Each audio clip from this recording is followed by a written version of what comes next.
PhD stipend కింద చూడకూడదండి, PhD job కింద చూడు అసలు. పీహెచ్డీ వరే నీకు కూడా జాబ్, సంవత్సరానికి నీకు ఒక 5 లక్షల ప్యాకేజ్ అనండి. అసలు ఎంత టాప్ స్టూడెంట్స్ అందరూ వచ్చి పీహెచ్డీలో కూర్చుంటారు. ఇప్పుడు యూరోప్ వెళ్ళారనుకోండి, 3,000 యూరోలు ఇస్తున్నాడు. 3,500 యూరోస్ ఇస్తాడండి యూరోప్లోను. మీరు ఆలోచించి చెప్పండి. ఇప్పుడు 3,000 యూరోస్ ఇస్తున్నాడు కదా, నాకు జాబ్ ప్లస్ స్టూడెంట్ కింద చూస్తారు ఇక్కడ, వాడు ఫ్యాకల్టీ కింద చూస్తాడు. బట్ డెఫినెట్గా కొంతమందికి పీఎం రిలీఫ్ ద్వారా మంచి ఫండ్ ఇస్తున్నారండి.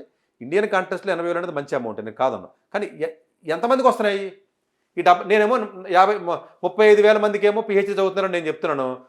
స్టెమ్ 10,000 మంది, 10,000 మంది పీహెచ్డీ ఎక్కడ? మీరు ఇచ్చి పీఎం ఎంత అంటే ఈ నెంబర్ని పెంచాలి కదా, ఈ యూనివర్సిటీస్ నుండి పెంచుకుంటూ రావాలి కదా.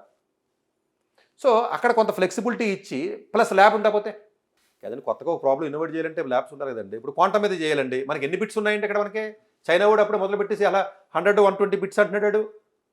యూఎస్ఓలో చూసేటప్పటికేమో ఇంకా 200 బిట్స్ వెళ్తున్నాడు, మన 4 బిట్లు 3 బిట్లు ఉందండి బిట్స్. సో మనకి క్వాంటమ్ కంప్యూటర్స్ ఉన్నాయి. ఇప్పుడు ఐఐఎస్సి బెంగళూరులో ఉన్న 4 ఎంతో అది.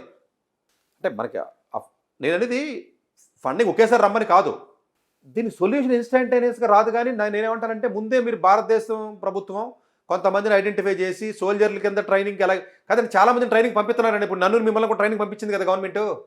అదే నేను కూడా ట్రైనింగ్ వెళ్ళానండి, గవర్నమెంట్ పంపిస్తే మీరు వెళ్ళుంటారో, మీ ఫ్రెండ్స్ చాలామంది వెళ్ళుంటారు కదా, నేను వెళ్ళాను కదా.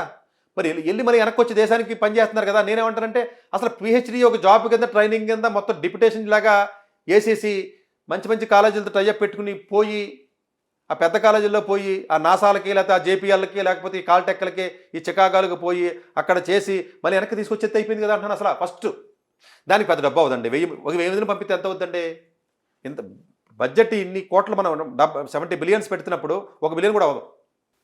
వాళ్ళకి ఒక ఎష్యూరెన్స్ ఒకటి ఇచ్చి వచ్చిన తర్వాత మంచి అట్మాస్ఫియర్ ల్యాబ్స్ క్రియేట్ చేసి ఇవ్వండి వాళ్ళకి ఇండివిజువల్గా. ఒరే మీరు 20 మంది దీని మీద వర్క్ చేయండి, ఈ 20 మంది దీని మీద చేయండి, ఈ 30 మంది దీని మీద చేయండి అని చెప్పేసి ల్యాబ్స్ బిల్డ్ చేసి నెమ్మదిగా పెంచితే నాకు తెలిసి ఒక 20 ఏళ్ళకి మనం చైనాలాగా ఇండిపెండెంట్ అయిపోయి. చైనా వాళ్ళు 30 ఏళ్ల క్రితం స్టార్ట్ చేసి ఈరోజు గొప్ప వాళ్ళు అయ్యారు కాబట్టి మనం మాట్లాడుకుంటున్నాం. కానీ 20 ఏళ్ల క్రితం వాళ్ళ కష్టాన్ని కూడా మనం గుర్తిద్దామండి. ఈరోజు అయిపోలేదు అండి వాళ్ళు ఏమని. సో నేనేమంటానంటే ఈరోజు సొల్యూషన్ ట్రై చేయొద్దు మనం. ప్రాబబ్లీ నెమ్మదిగా అలా ముందుకి ఏదైనా వెళ్ళి విధానం ఏదైనా ఉంటే అలా ఉంటుందండి.